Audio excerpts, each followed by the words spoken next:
Me and a liter of water going up. Hi guys, it's a really hot day today, so I'm going to show you a little bit about what I do to stay cool in these kinds of temperatures. It's about 27 degrees C, very strong sun, and we're at altitude here. So I'm going to give you some tips today on how to stay safe in the sun and how to especially be comfortable, because there's no reason to suffer. Just got to have a few ideas on how to make it all good. You see? Most of them have to do with clever use of water. So let's start with that. I've got a liter of water in my backpack, but also I have my trusty bandana, which I'm going to wet in the stream here. I'm just going to wear it on my head. It's going to make me very nice and cool. Very, very important to keep your core temperature in a controlled way, and also to recognize whether your distress, your heat distress, is thermal, as in your body's just too hot, or whether it might be from the radiation from the sun, because the responses are different. If you're getting too much actual sun, you need to cover up. So I have a cotton shirt in my backpack. If it's just thermal, you need to maybe take a bit of clothes off, cool your body down, get some moisture on there, or slow your pace, and make sure that you're drinking water. So I drink every 15 minutes, 5 or 6 sips, not too much all at once, because you will give yourself a stomach cramp, and anyway your body can't absorb it. So these are things I learned doing ultra distance running in the mountains, where I'm running for like 6, 7, 8 hours at a time, also in the heat in the summer, and you really need to pay attention or you'll get very sick. I've been sick once or twice, really bad. Your legs go to jelly, you puke, you can't move, you're a long way from home usually. It's really not good, and you need to know how to prevent it, and you need to know what to do. So we'll give you some tips along the way. But right now, I'm going up. Okay, so here's the beginning of our ascent here. Just the simple way you walk can make a huge difference to your efficiency. So when I'm going uphill like this, I actually use a fox walk. So I put my outside pinky toe down first, then my big toe, and then come down on the heel. This avoids a kind of rocking motion of having to get over onto your heel. Particularly good for really steep inclines. Try it. See if you like it. The idea is actually to vary your tread and your pace so that you're in a constant effort. It's like having gears on your car. The idea is to have a smooth, constant effort, regardless of the gradient, and to put a minimum amount of stress on your body, especially if you're going to be out for for a long day and in the heat. So let's go and have a look and see what we can find up there. I know there's plenty of strawberries and raspberries around, so it'll be good. Here we have some alpine mint. Alpine mint is really delicious, really tasty. So I take a leaf of this and I just stick it in the pocket between my upper lip and my gum. I do the same with pine resin. For pine resin mainly because it's aseptic and antibacterial, and it's just really good for your mouth hygiene. But mint is just pure pleasure.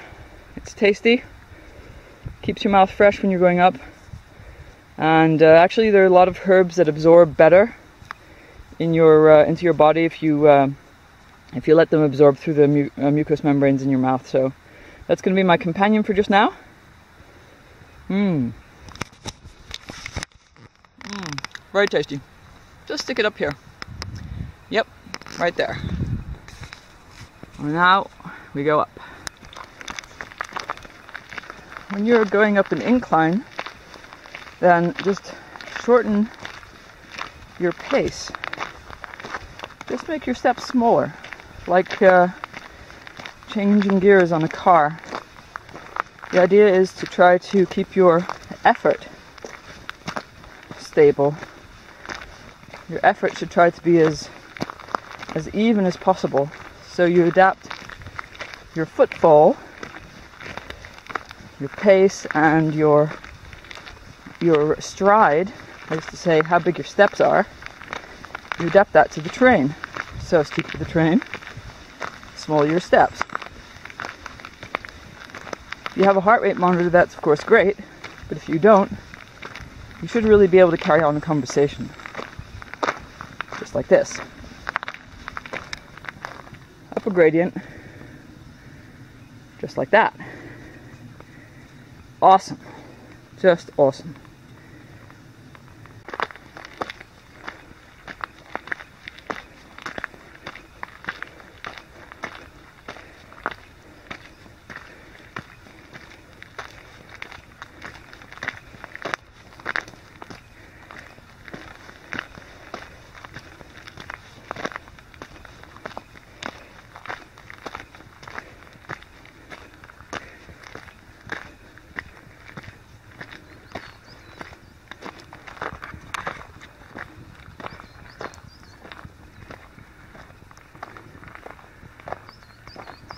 Oh yes, and don't forget the yummies.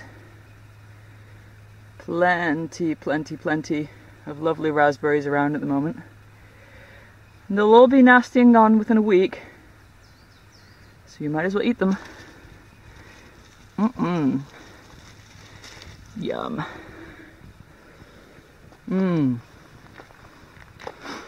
Yep. Plenty more where they came from. Plenty more. All this is part of our new bushcraft area. So excited. Just unbelievable.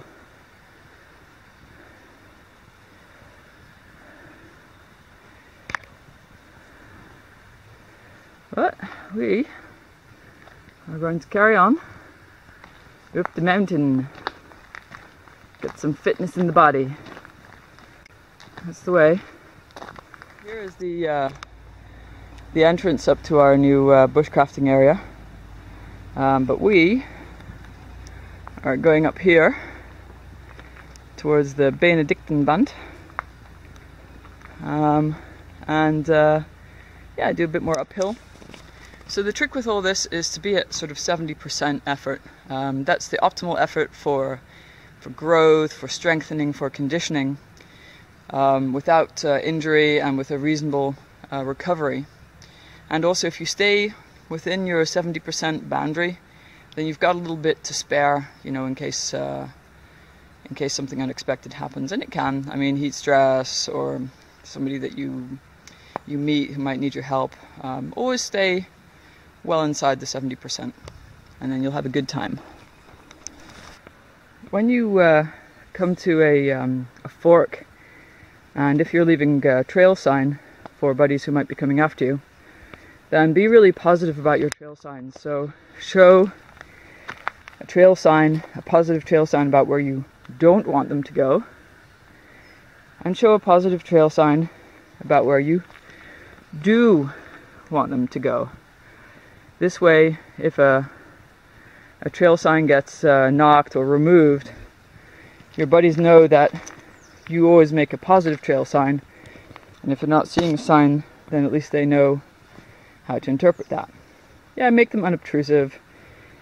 You don't need to go hacking great big notches out of trees. Be nice.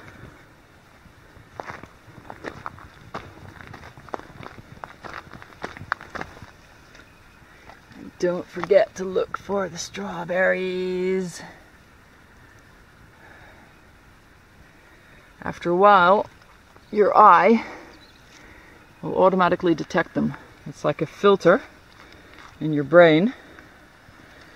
You know, your brain filters out most of the information that you get, but you can program it to specifically let in information that you want. Like, hey, look, there's a strawberry at the edge of the road. And amazing, you'll be able to pick them out from a huge distance because your brain is constantly scanning and constantly absorbing an awful lot of information. It just doesn't put it into your consciousness because that would overload. But if you tell it, if you train it to look for certain things, then they'll just pop out at you from a great distance.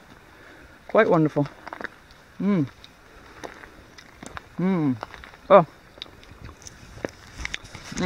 Very good strawberry. Very good.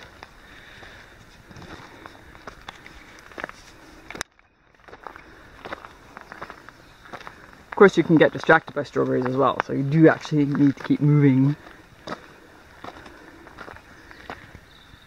Just like these ants here. Very busy. Oh, look, right through there. I just glanced. A glance to the left. And there they are. Amazing. Thank you, brain.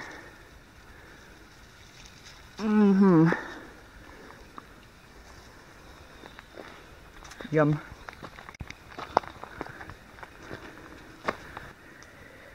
Yeah, I don't only love my lake, you know. I love my mountain as well.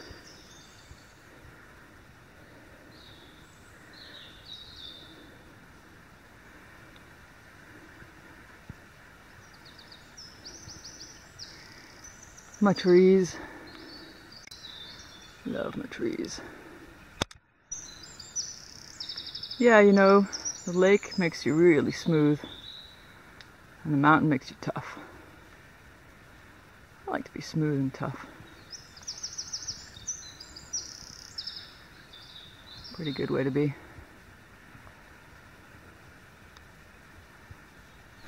And here's a food staple for the bushcrafter here. This is nettles, stinging nettle. Extremely high in protein. Extremely tasty when fried. You can make it taste like seaweed, like Japanese seaweed, crispy seaweed. Very yummy. Everything in absolute plenty at the moment.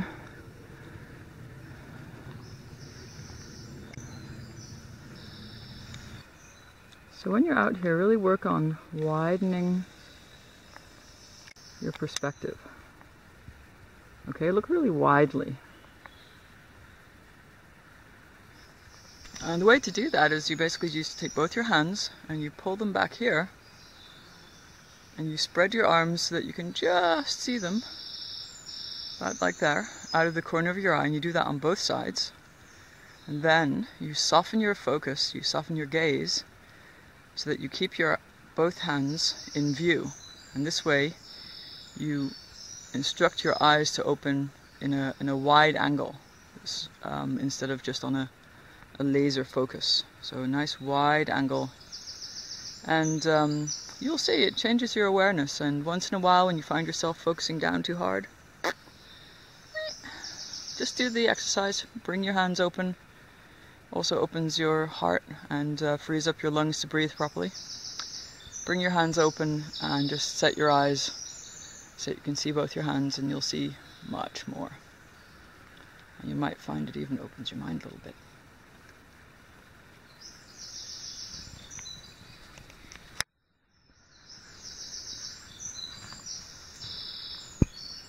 It certainly helps for finding strawberries.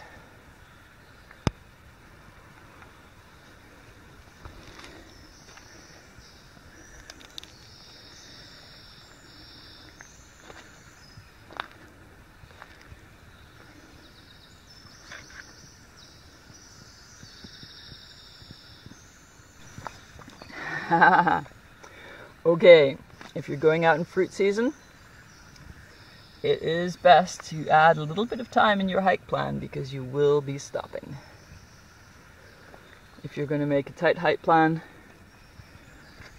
you're going to either be frustrated because you can't eat the strawberries, or you're going to be late.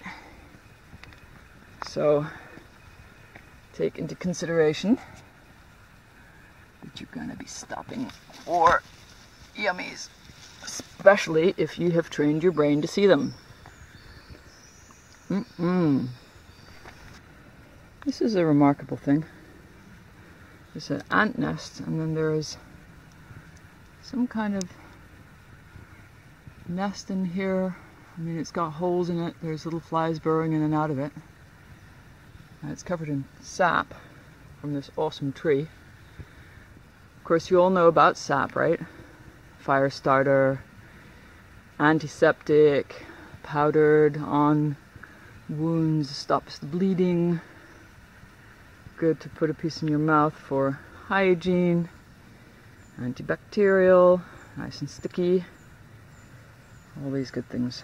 But this thing, that's wild. Oh. Yep, and don't forget to drink. I use a Camelback so that there is no excuse.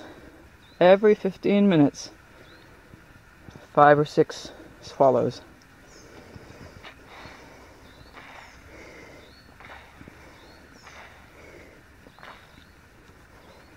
Then squeeze the top to let the water run back in and go.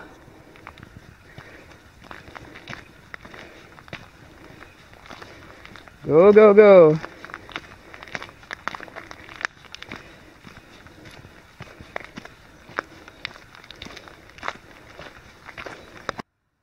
Just an abundance of beauty.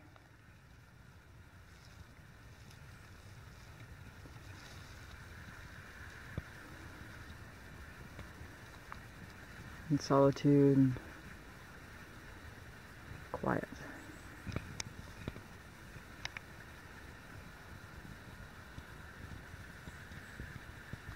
Lots of quiet.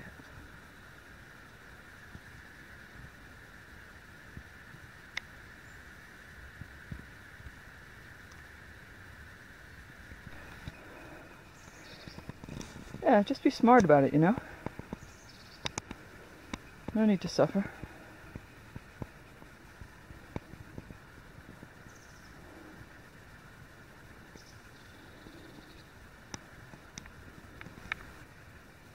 See, it's intended for enjoyment.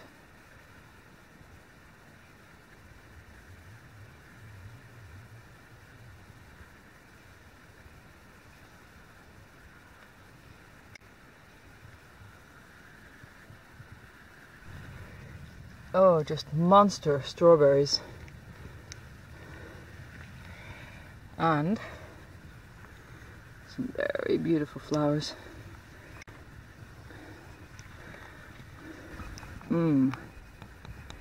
And here we have some awesome fresh pine tips.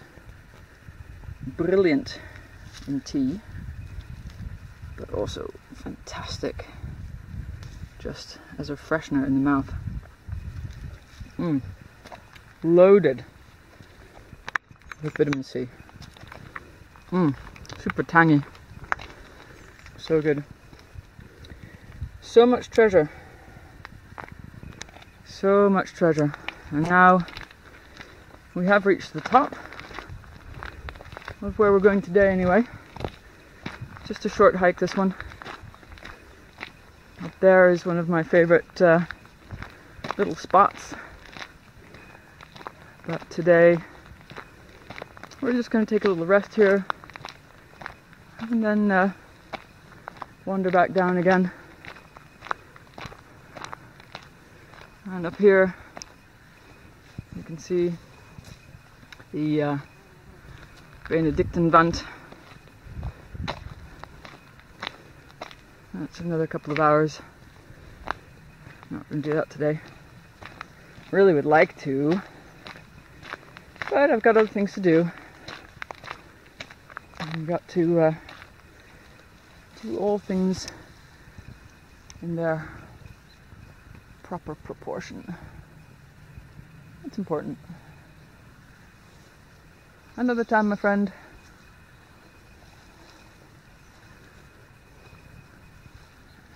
Another day. I'll be back.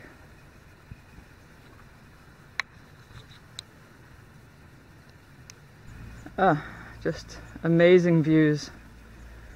This is looking into the Carvendel. Just having a little rest up here in the breeze, cooling down, and I'll be going back down. And our house is basically just over that little ridge there. But it's just beautiful here. Enjoy nature, my friends. Just enjoy it. Okay, here you have some woodpecker. Been enjoying this old tree. Yep. Not a good one to sleep underneath.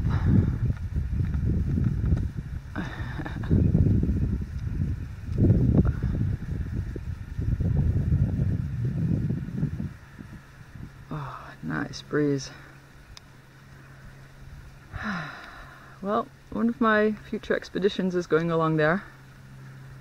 I'll just walk and walk and walk until I get into the Inn Tal or Inn Valley. 5 or 6 days, I guess. Be awesome. So yeah, then tighten up your shoes. These are a pair of Salomon Ultra Adventure trail running shoes that I use on my sort of long distance runs and hikes. Very light, very stable, hold your foot really well. I've got a pair of just ordinary shorts with a mesh liner, which I like for comfort and hygiene. Yeah, and then a hydration backpack. It's a sort of a camelback backpack, and my shirt is on the back. And yeah, get your groove on and run down. There we go. Yeehaw!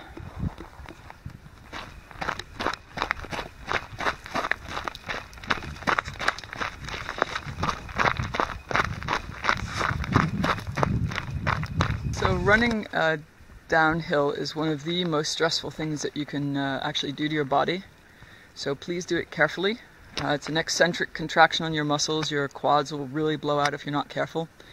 So the idea is to get low, get in a sort of a duck stance like this with your foot, and take the beating on your quads, not on your knees. Small steps, fast steps, and the ideal is if you actually take your finger and point on the trail where you're going to put your foot, and you do this with both hands. You just keep pointing and pointing and pointing, and this way it has several benefits. One is that your body stays loose. 2 is that you don't bunch up, and those of you who mountain bike will know about getting too close with your vision. So you're constantly just flowing down the hill, and you flow down the hill as if you were skiing, right? You just go down in a smooth way, really just enjoy the ride, pick your spots and point, point, point, and just keep flowing downhill, and if you need a break you stop, but don't do this clumping stuff. That's gonna hurt you, okay? That's not good. You want to do this smooth, and you want to point with your hand, and you want to go from side to side, and sometimes you'll find, you know, a nice little stopper like this, and you can just point at it and get yourself stopped, because some of these gritty trails, when they're really steep, it's you may actually come across spots where it's kind of slippery. Just go, like skiing, and just main thing, really enjoy it, and don't bash your body, you know, be smooth. Body will thank you. So here we go. Whoop. You see that little butterfly? Man, they know how to smooth it. See you at the bottom.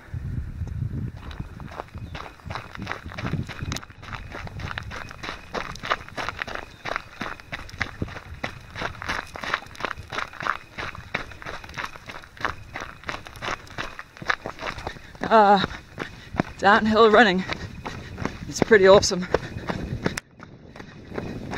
It's almost as good as like skiing or downhill mountain biking. In fact, anything downhill is pretty awesome.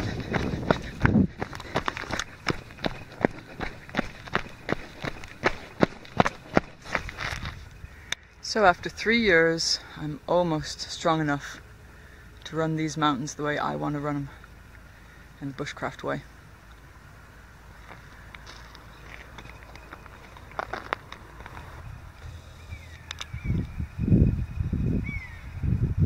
I'm watching these 3 buzzards playing, man. These guys have got smoothing it right down.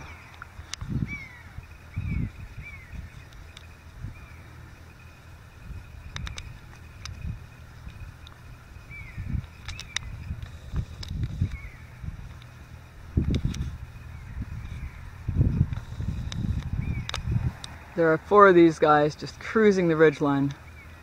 Magnificent birds. Absolutely magnificent. Wow.